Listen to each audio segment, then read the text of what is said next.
제가 오늘 말씀드리는 내용은 2015년도부터 저희 부산연구원에서 피란수도 부산유산이라고 하는 문화유산을 중심으로 유네스코 세계 등재 추진 작업을 쭉 이어져 왔습니다. 올해까지 한 7년 정도 지속하고 있고요.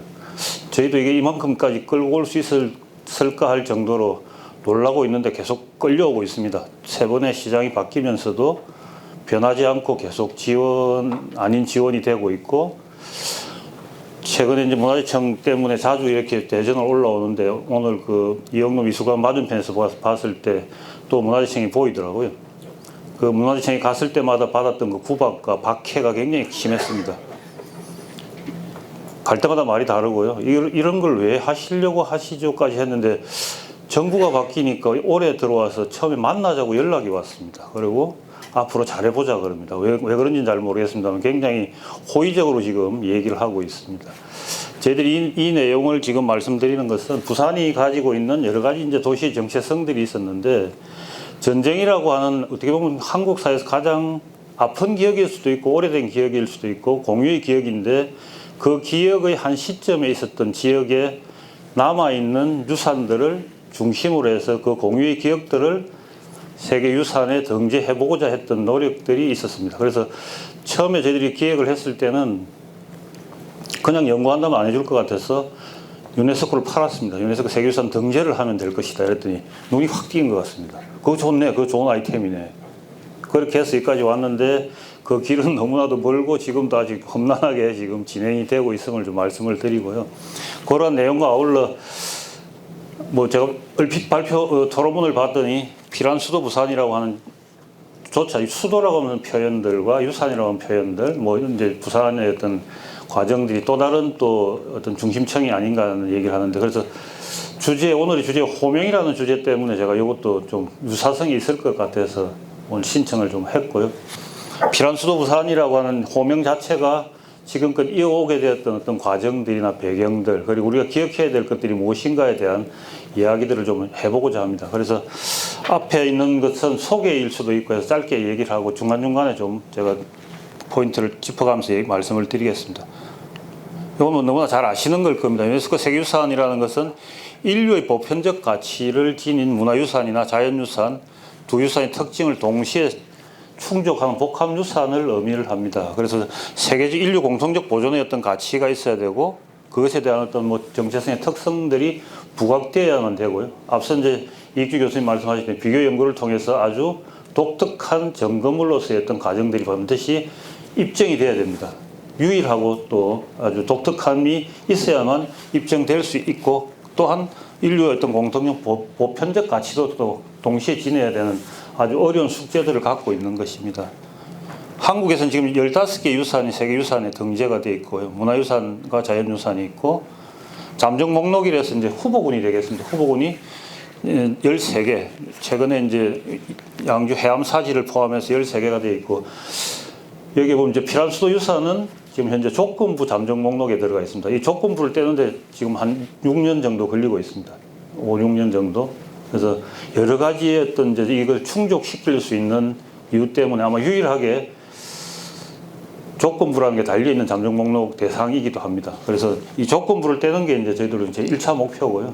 그 이후에 이제 어떻게 진행되어 갈 것인가에 대한 것들, 그리고 그 과정 속에서 그 부산 지역에 계시는 여러 이제 시민들이나 함께 할 수 있는 여러 의미들이 어떤 담겨져 가는 과정들이 오히려 더 소중하다 생각하고 있고, 아마 뭐 저희들 연구원에서도 그렇고 유산센터를 만드는 데서 끝까지 한번 진행해 가면서 이게 유산이 등재되지 않는다 하더라도 그 의미들을 같이 한번 공유하는 것들이 필요하다라 이렇게 생각을 하고 있습니다.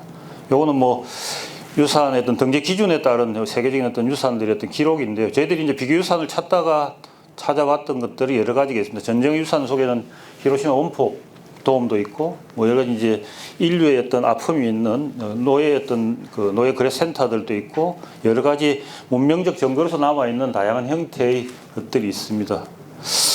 그래서 뭐 이건 소개로 말씀을 드리고요. 저희들이 2015년도 6월에 저희 연구원에서 이 포커스라고 하는 또 주제 발표를 한번 했습니다. 여기서부터 시작이 됩니다. 오늘 이제 조금 있으면 오실 것 같은데 김영균 박사님이 제안을 하고 세계유산 등재 기초 연구를 통해서 지역에 있는 전문가분들하고 지속적으로 연구를 하면서 이제 유산에 대한 점검과 후보군들을 계속 추진하고 그와 관련되어 있는 여러 가지 이제 활동들을 쭉 이어져 해서 여기까지 왔습니다. 그리고 요즘 문화재청에서 많이 하고 있는 야행 프로그램 같은 경우에도 피란수도 부산유산의 어떤 모멘트를 가지고 야행 프로그램이 진행되면서 문화재청에서 상당히 이제 새로운 또 이제 인기 상품으로 이렇게 만들어지기도 했고요. 그럼 이 과정들을 이제 쭉 저희들이 이어져 오면서 지금 현재까지 지속적인 사업들을 계속 하고 있습니다. 그래서 센터는 만들어지지 않았지만 연구 협력 사업을 통해 가지고 지역 노력들을 계속 하고 있다는 거 말씀을 드리고요. 저희들 이제 이름을 붙이기 위한 어떤 노력들을 좀 했습니다. 그래서 저희들 찾아보니까 이제 피난이냐 피란이냐는 이제 용어의 어떤 문제들이 생겼습니다. 그래서 뭐 94년에 찾아보니까 피난은 자연재난, 재난을 피해서 가는 게 피난이고 전쟁이나 사회적인 어떤 것을 피해서 갈 때는 피란이라고 하는 이 난리를 피해서 옮겨간다는 의미를 가지고 있었습니다. 그리고 기존에 저희들이 잘 알고 있는 것은 부산은 한국전쟁 시 임시수도라고 하는 이름을 붙였습니다. 그래서 저희들이 판단하기에는 이것은 굉장히 서울 중심적 사고라는 겁니다. 다시 서울로 돌아가기 위해서 임시로 정해진 수도이었기 때문에 그냥 스쳐서 가는 것이었다라고 합니다. 그러나 저희들이 여기 있는 것처럼 1023일이라고 하는 것, 거의 3년 가까이를 수도로 옮겨왔었고 대한민국의 행정과 교육, 문화 모든 기능들이 여기에 다 내려왔었던 그런 장소였기 때문에 저희들로서는 단순히 하나의 지방에 잠시 머물러 간다는 뜻을 넘어서서 피란 수도라고 하는 이름을 붙이는 것이 정당하다라고 생각했고 지방적 중심의 어떤 사고를 갖출 필요가 있다고 해서 피란 수도 부산이라는 이름을 붙였습니다. 그래서 지금 문화재청에서도 임시 수도와 피란 수도라는 명칭이 좀 같이 복합적으로 사용하고 있기 때문에 하나로 통일하는 것도 필요하다. 피란 수도라는 이름을 사용하는 것도 좋겠다. 그러나 지금 현재 이제 법적인 용어로는 임시 수도라고 되어 있기 때문에 그걸 좀 저희들이 좀 수정에 뭐 그런 것들을 좀 진행을 지금 하고 있고요. 그래서 그런 상황이라고 보시면 될 것 같습니다. 일부 이제 대구와 대전도 잠시 임시 수도였던 기능들을 한 적이 있습니다. 그래서 그런 것들을 같이 좀 기억할 수 있는 부분도 필요하다는 생각을 들고요. 그래서 저희들이 피란 수도 부산 유산은 전쟁 유산입니다. 한국 전쟁이 직접적 산물이지만 또 한편으로는 전쟁을 겪지 않은 도시입니다. 직접적으로 전쟁의 어떤 참호 속에 들어가지 않았던 지역입니다. 또 이게 이제 독특한 거고요. 또 한편은 불편유산입니다. 이것은 저희들이 나중에 세계유산에 등재하기 위해서는 중국과의 어떤 좀 또 마찰의 부분들이 분명히 생길 수밖에 없습니다. 어두운 과거의 전쟁이라고 하는 어떻게 보면 목숨을 서로 앗아갔던 전쟁의 참혹함들이 있기 때문에 어두운 어떤 결과에 내포한 불편유산의 과정에도 포함이 되어 있고요. 또 이제 한국에서는 최초로 아마 저희들이 세계유산 등재라는 근대유산을 세계유산에 등재하기 위한 작업을 첫 시발점으로 했습니다. 그래서 이것이 이제 다른 지역에도 지금 많이 좀 파급이 되고 있는 것이고요. 그래서 문화재청 정부에서도 근대유산을 세계유산에 등재하기 위한 노력들, 일본이나 다른 나라는 굉장히 많이 하고 있습니다. 그래서 우리나라는 첫 사례이기 때문에 오히려 또 독특성이 있다라고 좀 인정을 해주신 부분도 있고요. 그건 냉정기 유산이고요. 그다음에 연속유산이라는 건 저희들이 9개 유산을 동시에 이렇게 갖고 있습니다. 하나의 유산을 선정한 것이 아니라 그래서 연속적 의미와 살아있는 유산, 지금도 그 기능들을 유지하는 것도 있고 또 일부는 다른 기능으로 사용을 하고 있다는 것이고요. 그리고 이제 저희들이 가지고 있는 것 중에 일제 강점기에 조성된 유산인데 그 원형성에 대한 요구들을 문화재청에서 많이 합니다. 그래서 저희들이 이제 새롭게 만든 하나의 별칭적 이름이 긴급 활용유산이라는 겁니다. 전쟁의 긴박함을 알릴 수 있도록 만들어주는 것. 그래서 전쟁이라는 속에서 다시 뭔가를 만들기보다는 기존의 것을 활용했던 그 모습들이 그대로 남아있다는 것들을 강조를 하고 있고요. 그런데 피란유산은 피란 과정에서 했던 피란민들이 보였던 원주민과의 어떤 관계들, 포용적인 관계들, 피란민과의 어떤 관계들의 어떤 설정들이 있고 도시유산이라는 특성들을 갖고 있다고 저희를 얘기를 합니다. 그래서 지금 현재 저희들이 이제 예비 목록에 들어와 있는 것은 9개입니다. 경무대, 아까 이제 나왔던 우암 선생이 있었던, 대통령 관저고 임시중앙청이 있고, 지금 동아대 석당박물관으로 지금 활용하고 있고, 아미동과 밑에 보이는 우암동 소막 피란 주거지는 비석 위에 주거지를 지어서 살았던 그 당시에 피란민들이 거주했던 공간이기도 합니다. 그리고 국립중앙관상대, 이제 가 있고요. 그다음에 미 대사관 미 공보원 지금은 이제 그 역사관으로 활용하고 있고 부산의 어떤 개항지로서의 남아있는 지금 현재 부산항지 일부도 지금 이제 북항 재개발을 통해서 부두의 기능이 지금 상실되어 있습니다. 그래서 이것을 이제 1876년에 개항되었던 그 당시의 모습으로 좀 일부는 좀 복원적 상태로 두고 저희들이 보존하기 위한 노력들을 합니다. 여기에는 이제 많은 피라민들과 아울러 군수물자들이 들어오면서 유엔의 원조가 가장 먼저 들어왔던 곳이기 때문에 굉장히 상징적인 곳이기도 합니다. 유엔 묘지는 세계 유일한 유엔의 어떤 그 터이기도 하고 당시 전쟁에 참전했던 외국의 그 참전 용사들이 잠들어 있는 그런 곳이기도 합니다. 그리고 하이라 기지는 미군 주둔지로서의 어떤 그 역할을 했던 그런 장소성을 가지고 있는 6가지의 어떤 의미들을 가지고 저희들이 얘기를 하고 있고, 여기서 이제 뭐 세계유산 OUB에 대한 어떤 그 등재 기준과 연관되어 있는 부분들을 얘기합니다. 그래서 저희들은 앞서 말씀드렸던 것처럼 급박한 전쟁기에 있었던 그 당시 어떤 특출한 점거물이자 또 한편으로는 20세기 냉전기에 있었던 한국 전쟁의 어떤 발생 피난민과 정부, 국민, 유엔이 상호 공유했던 인류의 메시지를 제공했던 장소적 특성이 있다라고 얘기를 합니다. 그래서 전쟁과의 의미를 좀 인류적인 어떤 공존성들을 저희들이 강조하는 그런 유산으로 등재를 할 예정으로 있습니다. 그래서 저희들 정부 유지 기능, 비란생활, 국제 협력이라고 하는 부분들을 나누어서 지금 구성을 하고 있고, 이건 뭐 자료집들을 좀 참조를 해서 보시면 좋을 것 같습니다. 예. 그리고 이제 유산 보존 관리 계획은 정부에서 가장 많이 여기 이제 세계유산의 보존 관리 계획들이 굉장히 중요한 요소라서 저희들이 사실은 이 부분들을 좀 더 강조하고 확정하기 위해서 여러 가지 이제 그 완충구역, 유산구역에 대한 것들을 보다 더 좀 정부 기준에 맞는 것으로 성격하기 위한 그런 노력들을 하다 보니까 시간이 굉장히 오래 걸리고 있는 그런 상황이라고 보시면 될 것 같습니다. 요거는 참고로 그냥 설명 자료니까 한번 보시면 될 것 같고요.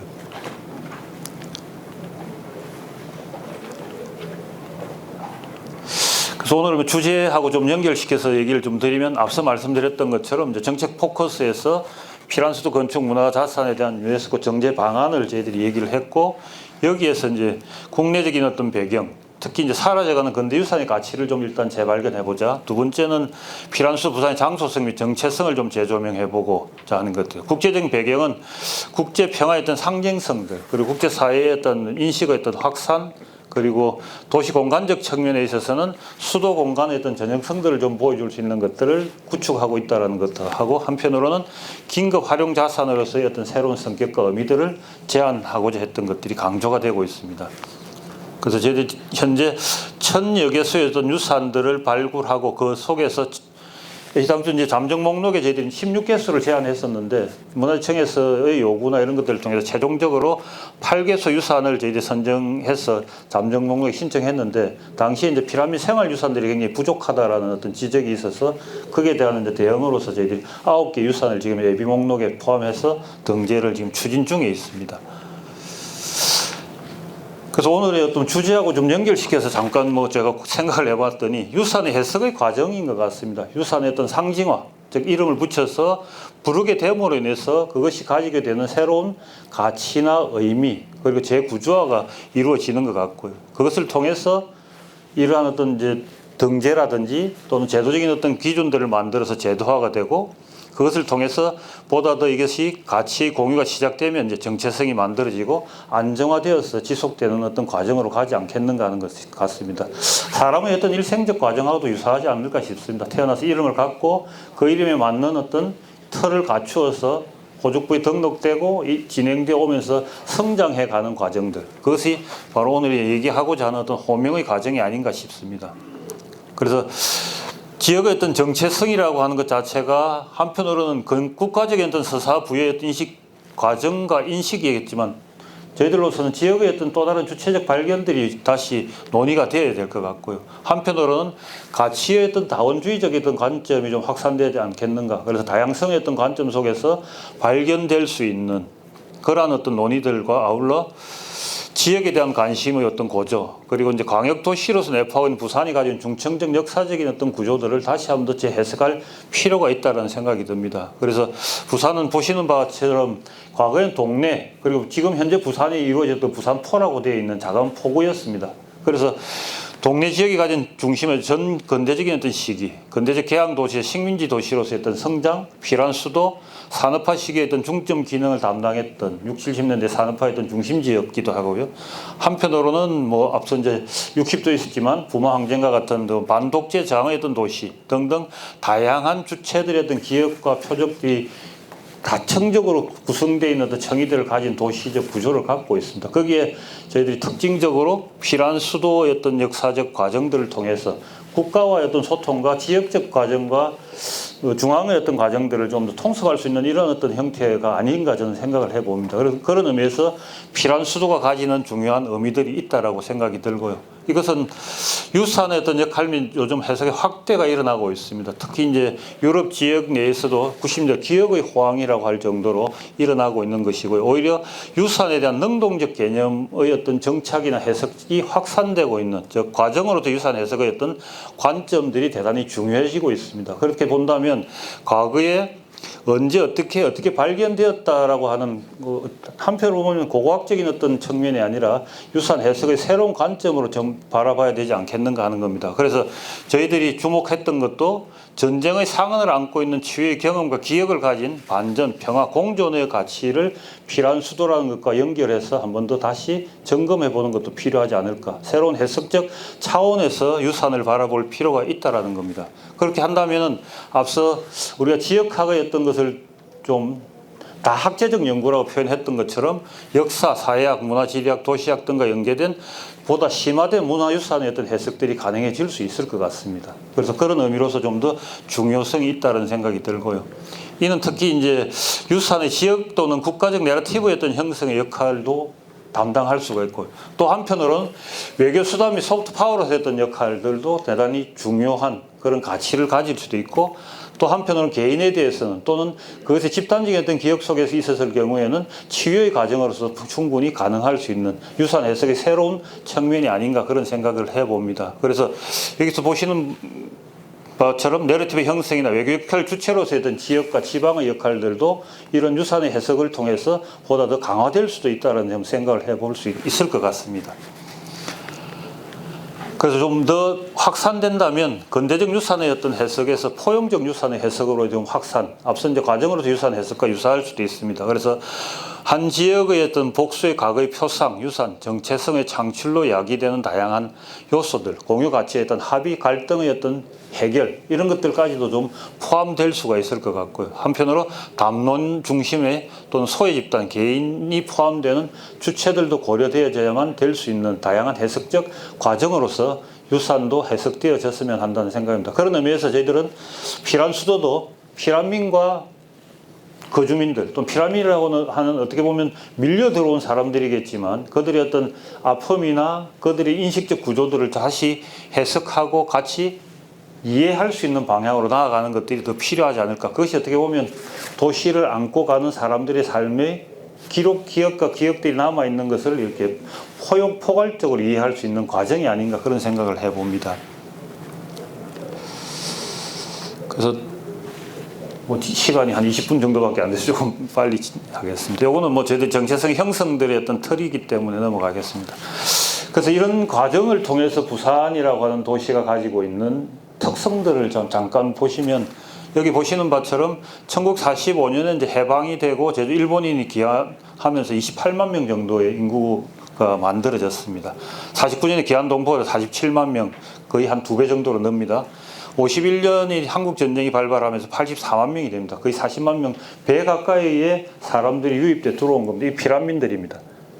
그리고 53년도 휴전이 되고 난 뒤 한 35만 명 정도가 돌아가고도 그 숫자가 그대로 유지되면서 도시가 정착되고 안정화되어 버린 상태로 있습니다. 그러면 이분들이 몰려 들어와서 살았던 그 거주 지역들의 어떤 모습이라는 것은 도시가 계획하고 뭔가 발전할 수 없는 그런 상황에서 출발했다고 보시면 될 것 같습니다. 그리고 그 이듬해 55년이 되면 인구가 100만이 돌파를 합니다. 그래서 거의 한 10년 만에 20만의 도시가 100만의 도시로 되었다면 앞서 대전이 토박이가 없다라고 하는 것처럼 부산도 사실은 토박이가 거의 없는 그러다 보니까 도시적 특성에서 가지고 있는 개방성의 어떤 의미나 또는 뭐 다양성의 어떤 그 포용적 다양성의 어떤 의미들을 가진 그런 도시로 성장해 갈 수 있는 기반들이 여기서 출발하지 않았는가 하는 겁니다. 그래서 기존에 있었던 일제강점기에 있어서 식민도시적 성장보다는 근대도시로 했던 성장의 출발이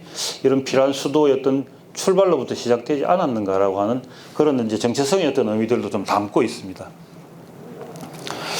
두 번째는 이 당시에 나왔던 여러 가지 기사에서 나왔던 내용들입니다. 보시면 내 집에 오십시오 이렇게 했습니다.